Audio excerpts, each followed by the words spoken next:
সুখবর সুখবর সুখবর কিছু ভুল বোঝাবুঝির কারণে খেলাটি স্থগিত হয়েছিল। খেলাটি পুনরায় শুরু হতে যাচ্ছে। মোগলবাসা ইউনিয়নে যুবদল ৭, ৮ ও ৯ নং ওয়ার্ডের উদ্যোগে শহীদ জিয়া স্মৃতি স্মরণে ধরলা নদীর তীরে ফজলের মোড়ে এক ঐতিহ্যবাহী নৌকা বাইচ প্রতিযোগিতা ২০২৫ কমিটি, সভাপতি ও প্রধান অতিথির আলোচনা সাপেক্ষে। উক্ত খেলায় থাকছেন ১০-এর দোয়া ভাই ভাই ও অতিথি উড়াল পাখি।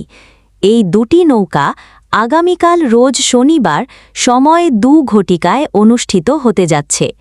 উক্ত খেলায় প্রধান অতিথি হিসেবে থাকছেন জনাব মোহাম্মদ নাদিম আহমেদ, সাধারণ সম্পাদক, জেলা যুবদল, কুড়িগ্রাম। সভাপতি করবেন মোহাম্মদ আশরাফুল আলম, সভাপতি, যুবদল মোগলবাসা ইউনিয়ন। সার্বিক তত্ত্বাবধানে আছেন জনাব মোহাম্মদ আবু তালেব, সভাপতি, ৮ নং ওয়ার্ড যুবদল, মোগলবাসা, কুড়িগ্রাম।